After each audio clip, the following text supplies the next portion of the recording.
rectification, Spelled with an R. spelled with a W. Okay. The way I often Thanks, practice. You're welcome. The term is used in astrology for the attempt to discover in astrology, the term rectification is used for the attempt to discover the accurate birth time for a person. This ranges from the people who don't know any time at all to people who have an approximate time. Like, as we said yesterday, they came in time for lunch or breakfast or tea, or the church bells were ringing, or the cows were coming home or something, or it was dark. And yeah, early dark or late dark, I don't know, but you do get cases like that. And then they range down to the people who actually have a recorded birth time on a birth certificate, and some psychic has told them that their soul really entered at a different time, maybe even a different day. Or the book of symbols says the way it makes their ascendant sound, they don't like it. They pick a different ascendant that sounds better. So you get all kinds of drastic things done to charts in the name of rectification. I have known astrologers who boast that they never do a chart without rectifying it. I hate to think what they're doing to people. Definitely with a W. One of these, who shall remain unnamed, put out a book devoted to the aspects of planets to the angles. And the angles, of course, are what we're talking about with rectification. That's what changes with a few minutes change in birth time. So if you were going to do a book illustrating the nature, the meaning of a planetary aspects to the angles, you would think that the first, most important priority would be to get recorded birth times that were really accurate. So you would have those nice, you could say, this really is the aspect to the angle. Well, they say in the book, all of these charts have been rectified. So you change the angles to suit your preconceptions, and then you offer that as an evidence for your theory. A lot of science is done that way. Yeah. You don't Pretty always incredible. admit it, but It's pretty incredible. So, my own general approach is, if it is a recorded birth time, I have to have very strong reasons for changing it, for tampering with it. I have seen people change them on the basis of one event, or just an impression of the person's character. They will alter a recorded birth time. And of course, these are the astrologers who never learn any astrology. They just keep changing the chart to fit their preconceptions. I told you about the one in India who did that with me. His statements about the chart were all wrong, and so he changed the chart. Couldn't conceive that his theories might be wrong. Just had me born at a different time. I happened to have a recorded birth time. My father was there and reported on it. My parents sent out a telegram afterwards. I have all kinds of evidence. Plus, I did rectify it myself before I got all that material. And we all are in agreement within 10 minutes. And there's no question about my birth sign rising, that I have Taurus rising. So, so much for the astrologers who think that Taurus rising has to be short, with a short, thick neck, and so on. Now, the techniques that are used for rectification do vary a lot. Probably the worst, as far as I'm concerned, is the use of the symbolic degree meanings. If you want to use symbolic degree meanings, like Sabian symbols, for meditation purposes, to open up to some kind of inspiration, fine. But for goodness sakes, don't use them to rectify a chart. And I even know people have done that. They have altered their ascendant, even moved this change to a different sign because they like the sound of that degree meaning better. That degree on the ascendant.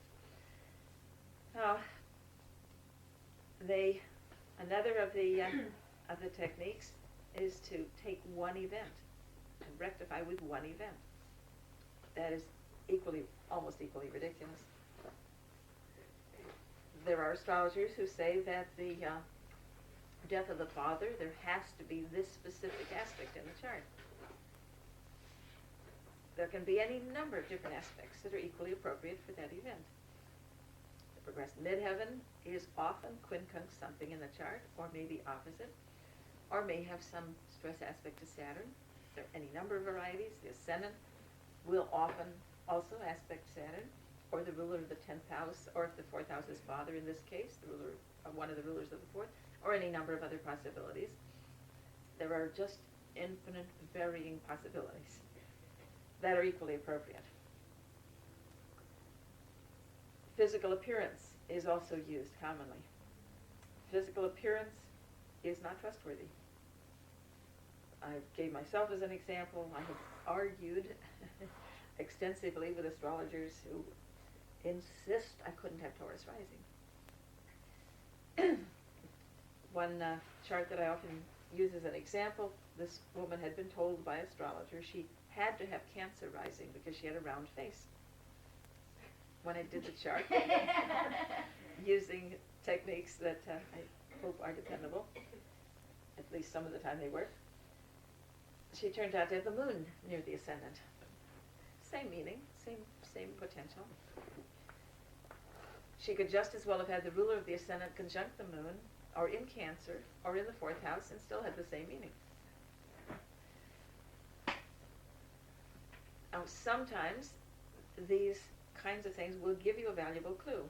A lot of astrologers, when they just don't have any time at all, they just kind of throw up their hands and they say, well, you act like a Sagittarius, or you act like a Scorpio rising, or something, you know, and just hope.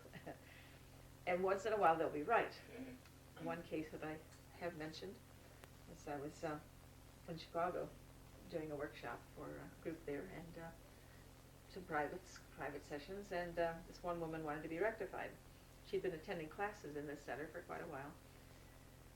And she gave me a long list of events, which is the only way I will work with it. And I came up with what I thought might be right. And all the group that had been taking classes with her was sitting there like, what sign do you get rising? And I said, well, it looks to me like it's Scorpio. And they all with one voice said, we knew it, we knew it. We all knew she had to be Scorpio rising. So sometimes they're right, but not always.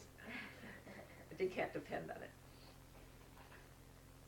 You can use physical appearance and mannerisms and that sort of thing as a support, but not by itself. There's even a book out on rectification, the Nadi system of rectification, which is supposed to be a Hindu theory, that you have to have an approximate time to work with this, but if you have an approximate time, within a couple of hours it's supposed to work. The person who published the book, wrote it up and published it, gave a workshop on it for Isar here in this room. There was a woman in the audience who had had 2 babies born while she was conscious. She wasn't knocked down for them. And she had her eyes on the clock, and she knew to the minute when those babies arrived. We tested the births on the Nadi system. Didn't work. It was inaccurate on both of them. He didn't stop publishing the book. The book is out. He advertises that he rectifies anybody's chart for $5, just looks it up in his little table and sends them to him. After that evidence that it was not a dependable system. Still doing it. That's the level of astrology a lot of the time. I've made up my mind, don't bother me with facts. Right. So, what do you have when you say all these things are not dependable? Actually, you can never be sure with rectification. It really is a chancy thing. I know one woman years ago had me rectify her chart. She had had 7 all famous, well-known, world famous, some of them, astrologers rectify her chart. All 7 came up with a different answer. So it is not a technique to be undertaken lightly, casually. But if you are going to do professional astrology, you have to face the fact that sometimes you have to do something. Now, if you can't rectify, Then what I do is a flat chart. I put Aries in the first house, Taurus in the second. So in effect, I'm ignoring houses. I'm only using signs and aspects to the planets. But I hate to do that. I really like to have a time birth chart if I possibly can. I think houses are terribly important. So I do frequently work with rectification. I've got a letter sitting in the living room right now. Somebody in Boston, people all over the country have been told that I am the one to see for rectification, and that may be misplaced confidence, but I do get requests from all over, and I really am uncomfortable about it because it takes hours of time. You can't charge enough money to make it worth your time. Sometimes you end up getting $1 an hour or $2 an hour, But I still do it because I really feel for people who desperately want an accurate chart and just don't have any way to get it. They've exhausted all the records, and there's nobody living who knows anything, and so on. So I ask for a long list of events, at least a dozen to 15 events, and as many more as you want to include. I can always leave them out and not bother with them if I want to, but just everything you can scrape together in terms of events in the life. And unfortunately, it's the traumatic events that show up most sharply in the chart. The ones where something happened to you and you couldn't do much about it, and it was uncomfortable. That doesn't mean you shouldn't include nice events too, but the traumatic ones are the ones that are the most sharply visible and useful. That means all deaths that touched your life in any way. Even if you didn't know them, grandparents' deaths. If you were, if they happened after your birth, parents' deaths, siblings, friends, mates. Also other separations, like divorce, will sometimes show more strongly than marriage. Or even a breakup of an important relationship, whether or not they were married. Just a breakup of an important relationship will often show. Births of children, put them down, but they're not that big a deal in astrology. They're really not very useful. I've had people just give me a marriage date and 5 kids and think I should be able to rectify with that. Or a page full of trips. No way.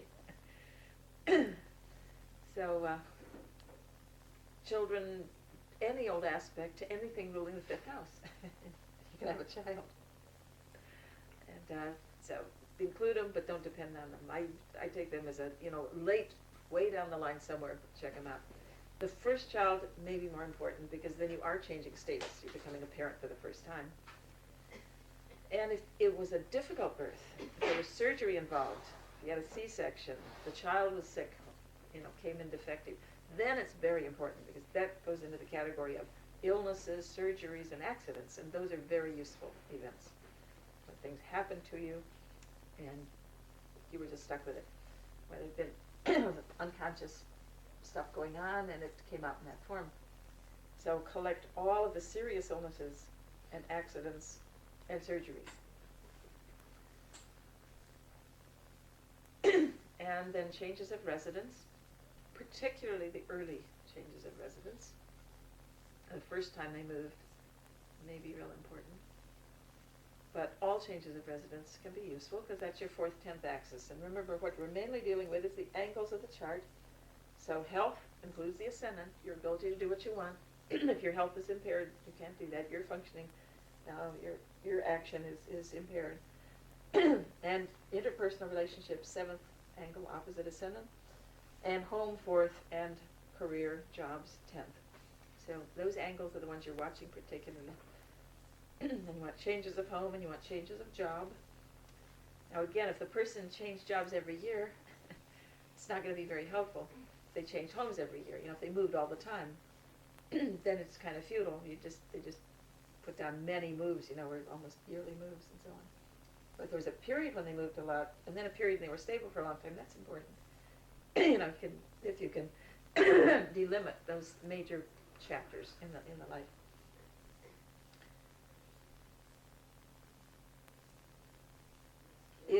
If there was a brother or sister born after them, that's very important. That's like a displacement from the parents. Another child comes in between them and the parents.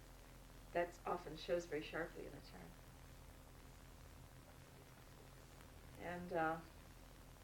And in general, the things that altered their life situation, that touched them intensely. So you get a dozen or 15 of those, or more, they know have more. The easiest charts to work with where you can be most confident of your results, are where there are a few really big dramatic changes, sort of widely spaced in time.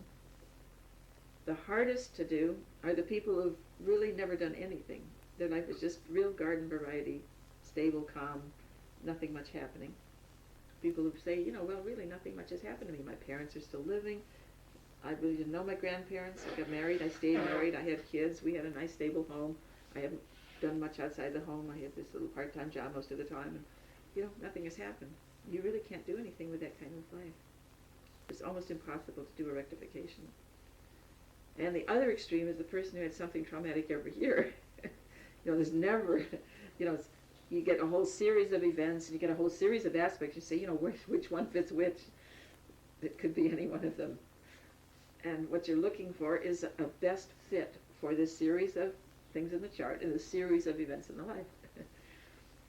And if their life was just constant upheaval and trauma, it's very difficult. The easiest ones are often the ones who lost their parents when they were young. That's a really big traumatic thing in a child's life. And so those charts often fall into place very quickly. Father died when they were 4 and they were put in an orphanage, that kind of thing. Often those are very sharp, striking kinds of patterns. When you want to rectify someone after they're gone, say you want to do your own parents who are now dead or your grandparents, if you can collect enough events, you can also use their own death as an event, of course. I have on occasion used that type of an event to get an approximate time of birth. Even just that one event was enough to give me an approximate time. Now, if you have an approximate time to start with, if they told you it was late afternoon or early evening or just before breakfast or something, you can start by setting up the chart for somewhere in the neighborhood of the expected time, the probable time, in pencil, because you'll do a lot of erasing before you're through. 2 degrees only, don't bother with minutes, obviously. Degrees on everything, planets, just like we've been doing on the board. And then you work with patiently for many hours, lots of times, and see if you can find aspects to the angles or from the angles, that is, planets aspecting angles or angles aspecting planets, natal positions, progressing positions, that fit your series of events. It's particularly useful to have the separation events, as I said, the deaths, the moves, changes of jobs, people leaving. You will many times, not always, but many times find the quincunx aspects for those, and next to the quincunx, the opposition. Very often the moon will aspect the nodes of the moon for changes in relationships. Or if not that, then other planets or angles. The moon will be involved in some way. So that too will help. But if you have that approximate time, you can start with a chart that way. And just work backwards and forwards, looking at possible aspects from the angles and to the angles. Now, if you don't have any birth time at all, that's when many astrologers just throw up their hands. But there is a technique, which I stumbled on in my early work with astrology, that is actually workable some of the time. I won't guarantee it works all the time, but I know I have worked with it successfully numbers of times. And this is to concentrate, first of all, on the moon alone. Moon to the other planets. There are no angles, so you're forgetting about angles at the start. No houses. But you look at the progressing moon over the days that equal years. This is using secondary progressions to see when the moon formed aspects. Now, the way I stumbled on this was fairly early. I'd been doing astrology and teaching some for maybe a couple of years. I had a guy that was coming to my group meeting. It was more of a doing charts together than a formal class, but we just did charts on the whiteboard. But he came periodically, and he was a sheriff's deputy. He called up one day and he said, we've had this murder 7-year-old boy